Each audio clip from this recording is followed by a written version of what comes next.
The bazaar smelled of metal, sweat, and desperation. Bright neon signs flickered in half-lit stalls while traders barked their wares in every language of the spiral arm. For most, the interstellar market of Veyrra Prime was a place of opportunity. For some, it was a place of chains. Ethan Caldwell hated the way it made his stomach twist. He'd seen plenty of ugly things during his service in the Terran Peace Corps, but the slave rows never failed to make his fists clench. Rows of cages lined the corridor, filled with silent, hollow-eyed beings of a dozen species, discarded lives waiting for a cruel bidder. He should have walked past. He was only on Veyrra Prime for a supply run, not to stir up trouble. But a whisper caught his ear. "Human, sir." Ethan turned, scanning the cages until he spotted a small figure pressed against the bars.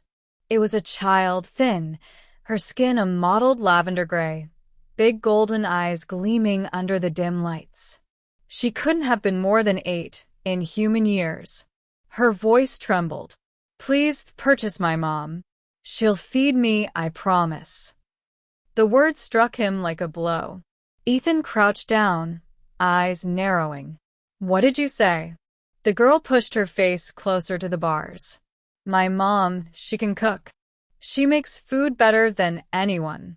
If you purchase her, I'll work too. Just don't let them take us apart." Ethan swallowed hard. Behind her, another cage held a weary adult of the same species. The woman's shoulders slumped, and her wrists bore the red grooves of restraints. Her eyes met Ethan's with a quiet resignation, the kind of look he'd seen in refugee camps when hope was gone. He whispered, "What's your name, little one?" "Leary," the girl said softly. "And your mom?" "Sarah." Ethan's jaw tightened. He'd promised himself he wouldn't get tangled in Veyrra's darkness again. But leaving them here? Leaving a child begging for someone to purchase her mother? That was a line he couldn't cross. The bid. The slaver, a hulking reptilian called a Trask, noticed Ethan lingering. He slithered over with a grin full of jagged teeth. "Fine specimens, eh? Zyrie stock. Strong bones, long life. The female can cook, the brat can fetch and scrub. I'll give you a deal." Ethan straightened, voice calm but firm. "How much for both?" The Trask's tail twitched. "Both? Ha! Sentimental, human? The mother's worth more separate. But for you, I'll say 10,000 credits." It was extortion. He could buy a cargo shuttle for that. Ethan's mind raced. He didn't have that kind of money. Not on him. But he had connections, trade favors, an old peacekeeper's badge that still carried weight. He leaned in, lowering his voice. "You know, Terran Peace Corps eyes are on this sector. You keep the price fair, I walk away quiet. You gouge me, maybe I start remembering the treaty clauses about illegal trafficking." The Trask hissed, eyes narrowing. For a moment, Ethan thought the slaver might attack. Then the creature spat to the side. "Fine. 5,000. No less." Ethan tapped his wristband, transferring the credits. Half his savings gone in an instant. The slaver's grin returned as he unlocked the cages. "Take 'em. Not my problem now."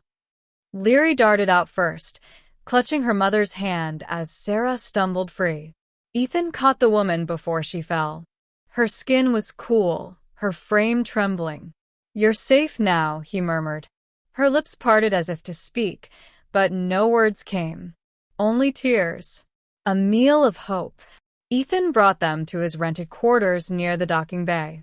The room was cramped, meant only for a short stay, but to Leary it must have felt like a palace. She ran her hands across the soft sleeping cot, wide-eyed, whispering about how clean it was. Sarah sat at the small table, her posture still rigid, as if waiting for punishment. Ethan knelt beside her. "You don't owe me anything," he said. "I couldn't leave you there. That's all." Her eyes glistened. "You spent your wealth for strangers. Why?" Ethan gave a lopsided smile. Because no one should have to beg for their mother like that. For the first time, Sarah's lips curved into the faintest smile. She placed her hand over her chest in the Zyri gesture of gratitude. That night, despite her exhaustion, Sarah insisted on cooking. Ethan had stocked up on simple rations, nothing fancy, but under her hands the ingredients transformed. The air filled with warm, savory scents as she combined spices he didn't know she had carried in a hidden pouch. When he took his first bite, Ethan nearly dropped his fork. The stew was rich, layered with flavors that told stories of homeworld traditions. Leary beamed. "See? I told you. My mom makes the best food in the galaxy." Ethan chuckled, but inside his chest something ached. It wasn't just food. It was proof of life, of dignity, of culture that slavery hadn't erased. New bonds. Days turned into weeks. Ethan should have left Veyrra Prime long ago, but every time he thought about sending Sarah and Leary off to a refugee station, he hesitated. The bond between them grew. Sarah regained her strength, her eyes losing the haunted glaze. She began to laugh softly when Leary played, began to hum while cooking. She insisted on sharing meals with Ethan, saying it was the least she could give. Leary followed Ethan everywhere, peppering him with questions about Earth, about humans, about the stars. She clutched his hand in the crowded market, her trust absolute. But shadows lingered. One evening, as they sat eating, Sarah set her spoon down. "You spent much for us. The slavers will notice. They may come for you. For us.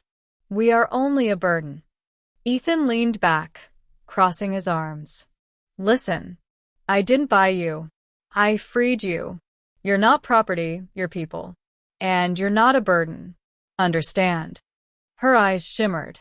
"In our tongue, there is no word for such giving. We repay debt with service. But you ask for nothing." "Then call it friendship," Ethan said quietly. "The reckoning." It didn't take long for trouble to find them. The Trask slaver and two thugs cornered Ethan near the docking bay one night, their weapons drawn. "You made me look weak, human," the Trask hissed. "Pay me double, or I take the stock back." Ethan's hand slid to the sidearm at his belt. "They're not stock. They're free. And if you take one more step, you'll find out how much firepower a Terran keeps handy." The standoff was tense. Then, from behind Ethan, came a small but fierce voice. "Leave us alone." Leary stood in the doorway, clutching a pan like a weapon. Sarah rushed to pull her back, but the girl's eyes burned bright. Something in that moment cracked the slaver's confidence. Ethan's stance, the child's defiance, the watchful eyes of dock workers nearby, it was enough. The Trask spat again, retreating with a curse. "This isn't over, human," he snarled, slithering away. But Ethan knew it was. He'd won them their freedom. A new beginning. Weeks later, Ethan prepared his ship for departure.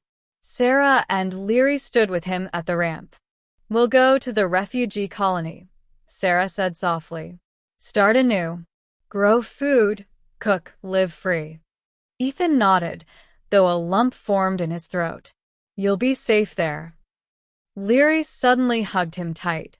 "You're my human now," she whispered. Ethan swallowed hard, ruffling her hair.